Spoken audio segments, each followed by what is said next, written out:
Muhammed Taki Misbah Yazdi, putevi i staze dobra, savjeti Božijeg poslanika sallallahu alejhi ve alihi ve sellem, Ebu Zeru radijallahu an, svezak 1.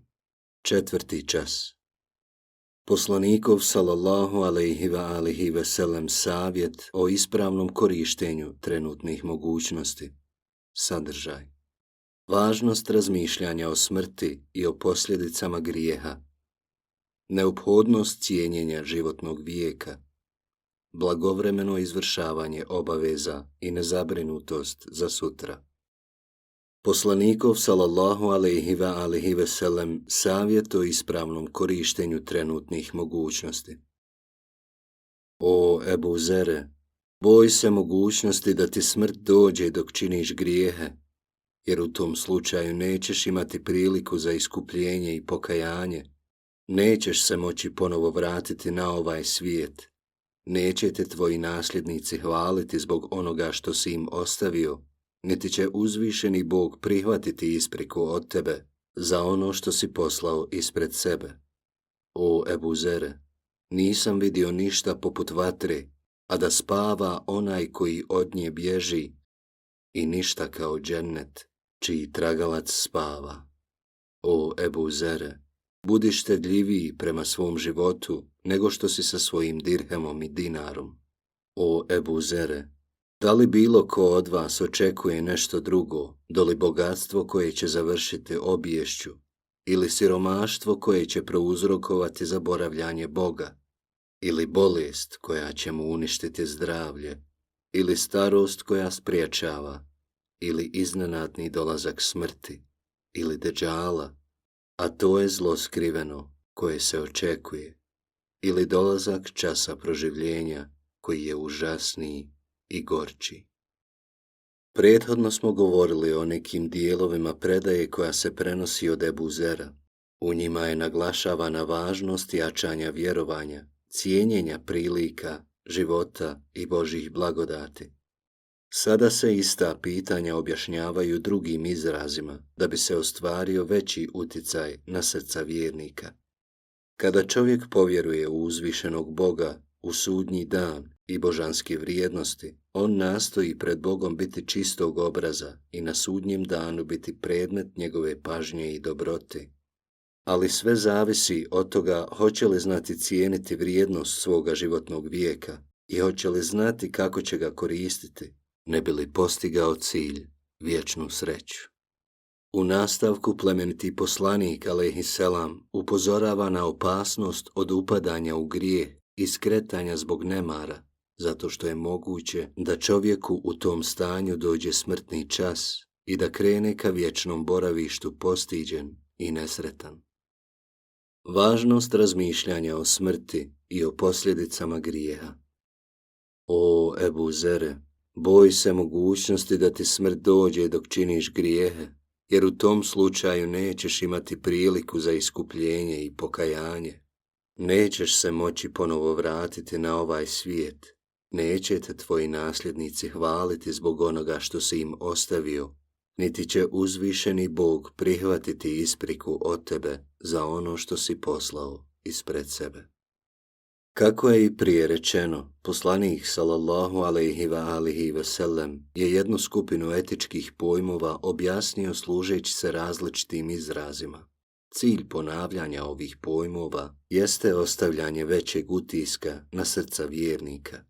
Ako bacimo pogled na časne ajete Kur'ana, uočit ćemo da se mnogi ajeti ponavljaju na raznim mjestima. Čak se u nekim primjerima ajeti doslovno ponavljaju od riječi do riječi, kao što je časni ajet. Pa koje blagodati gospodara svoga poričete? On se u suri Rahman ponavlja 31 put. Iako svaki ajet ponavljanjem dobiva svoje posebno značenje, ipak se ne može poreći uloga ponavljanja u povećanju ostvarivanja učinka u srcima. I u svakodnevnim aktivnostima ponavljanje igra važnu ulogu u pogledu sticanja dobrih ili loših navika i svojstava. Preneseno je da je, kada je objavljen časni ajet, naredit će ljadi svojoj da obavlja molitvu, Poslanik sallallahu alejhi ve sellem 8 mjeseci bez prekida dolazio na vrata Alija Hazreti i govorio: namaz, neka vam se Allah smiluje. Allah želi od vas, o porodico poslanikova, grijehe odstraniti i potpuno vas očistiti. El Ahzab 33. Ako je poslanik alejhiselam svaki dan najmanje jednom dolazio na vrata Alija Hazreti, to znači da se ova radnja ponovila 240 puta. Zapravo, izgleda da je dnevno dolazio 5 puta. Suština poslanikovog alejhiselam govora jeste da ako čovjek ne zna koja ga djela dovode do sreće, a koja do nesreće, na kraju biva pogođen grijehom i posrtanjem, te mu prilikom činjenja grijeha stiže smrt. I on je na svoju dušu natovario najgore gubitke, jer je dragulj života i životnog vijeka, mladosti i blagodati Božje izgubio na putu griješenja, a zauzvrat nije dobio ništa osim propasti i iskvarenosti.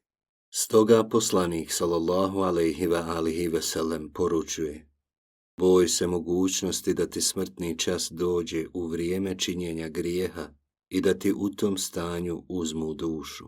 U tom slučaju više nećeš imati priliku za iskupljenje grijeha i taj grijeh će stalno biti na tvojoj duši, budući da se nikome ne dopušta povratak na ovaj svijet.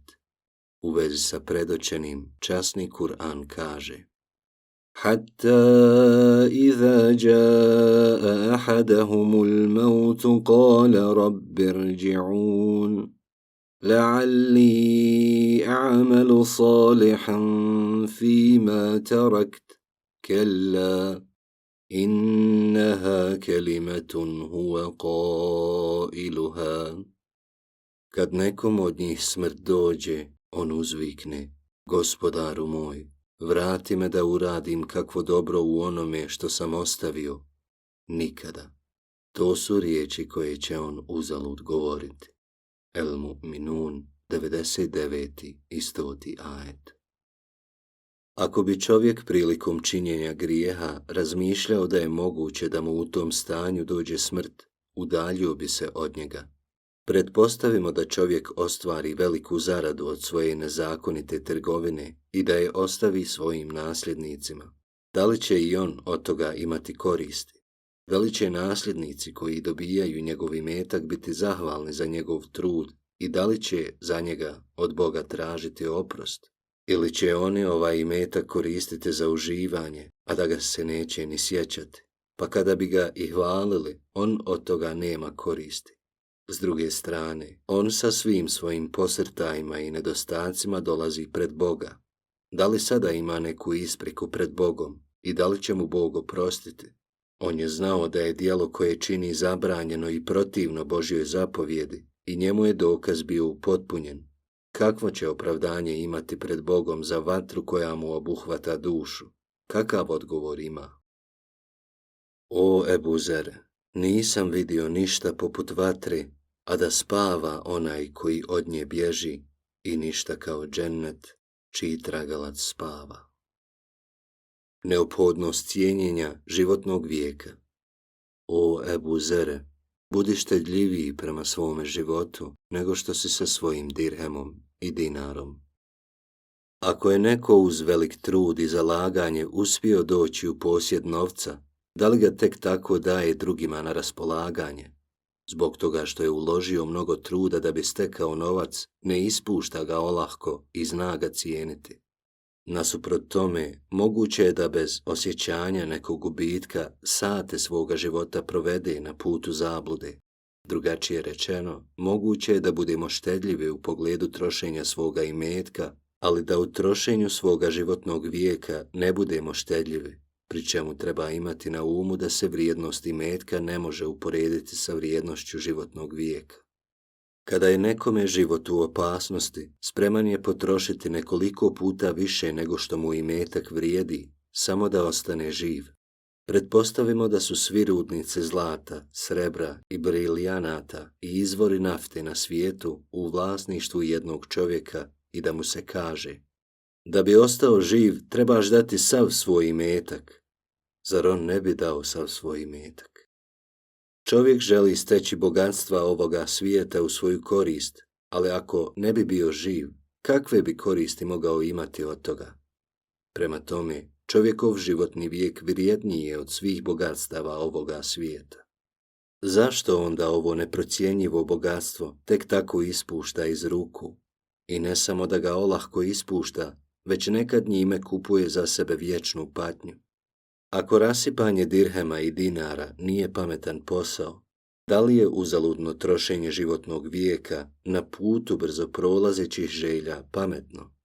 Ovaj neprocjenjivi kapital nemojte dati olahko i jeftino na raspolaganje prijateljima, poznanicima, ženi i djeci.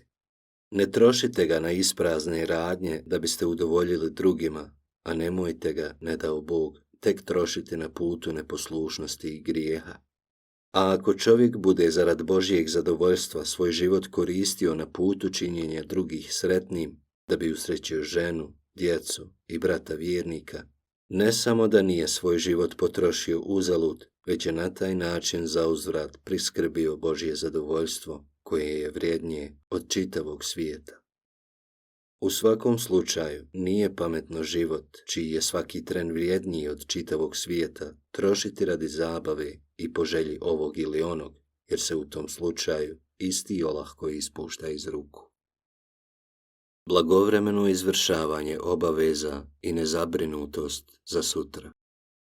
O Ebu Zere, da li bilo ko od vas očekuje nešto drugo, doli bogatstvo koje će završiti obješću, ili siromaštvo koje će prouzrokovati zaboravljanje Boga, ili bolest koja će mu uništiti zdravlje, ili starost koja spriječava, ili iznenadni dolazak smrti, ili deđala, a to je zlo skriveno koje se očekuje, ili dolazak časa proživljenja koji je užasniji i gorči. Ove riječi su novo naglašavanje važnosti korištenja prilika radi izvršavanja obaveza. Ukoliko čovjek ne koristi snagu i prilike kojima raspolaže da bi obavljao svoje dužnosti, koju onda priliku očekuje da bi obavljao svoje dužnosti?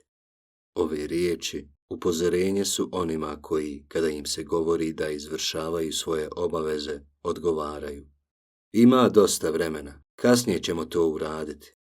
Čovjek koji je lijen i odgađa poslove ili se bavi beskorisnim poslovima ili, ne dao Bog, čini grijeh, pa kakav to dan očekuje da bi nadoknadio svoje loše radnje i obavio svoje dužnosti?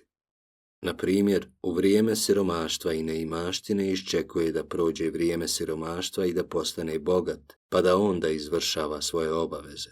U stvari, možda bogatstvo donosi sa sobom gore pojave nego što je slučaj sa siromaštvom i neimaštinom, pa će ga potaknuti da bude obijestan, jer se čovjek, kada se osjeti neovisnim, uzobijesti. Kalla innal insana la yatgha ar ra'ahu stagna. Uistinu, čovjek se uzobijesti čim se neovisnim osjeti. El-Alek, 6. i 7. ajet. Da li u stanju obilja i odsustva potrebe očekuješ da ti dođe doba siromaštva i neimaštine, pa da poteškoće koje su ti donijeli imetak i novac budu otklonjene i da tek onda izvršiš svoje obaveze? Misliš li da će ti se gubljenjem bogatstva smanjiti životne i poslovne poteškoće, te da ćeš moći slobodno izvršavati svoje obaveze? Često i siromaštvo bude povod zaboravljanja ciljeva i usavršavanja i tako zaokuplja čovjeka da mu savršenstva i duhovnost ni ne padaju na um.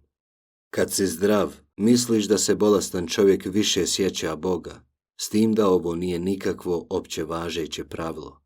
Nije pravilo da se svako ko je bolestan više okreće zikru, molitvi i traženju posredništva. Nekad bolest tako savlada čovjeka da on nikako nema snage za ibadet i obraćanje pažnji. U mladosti čovjek sebi govori: pusti da mladalačke strasti, zabava i hirovi obave svoje, a kada ostarim, onda ću se dati u ibadete. Pritom ne zna da će u starosti biti nemoćan, da će mu oslabiti snaga tijela i da neće biti u stanju izvršavati svoje dužnosti. Pa kada onda misliš izvršavati svoje obaveze? Kada ti dođe smrt? Ili onda kada dođe Deđal, smutljivac? Leksičko značenje riječi Deđal je zlatna emulzija, a iza čovjeka koji mnogo laže koristi se riječ Deđal. Isto kao što zlatna emulzija nije pravo zlato, nego imitacija zlata, i čovjek lažov ima obmanjujuću, privlačnu vanjštinu, pa tako druge zavodi svojim prevarama i sjajem. U predajama je Deđal opisan kao obijestan i kao onaj koji izaziva smutnju. U svakom slučaju, riječju Deđal poslanik upućuje na jedno od sljedeća dva značenja. 1. Ime osobe koja će se pojaviti na kraju vremena, a bit će uzrok izazivanja smutnji i nevjerovanja. 2. Deđalom se ne misli na neku određenu osobu, već značenje riječi obuhvata svakog prevaranta i dvoličnjaka.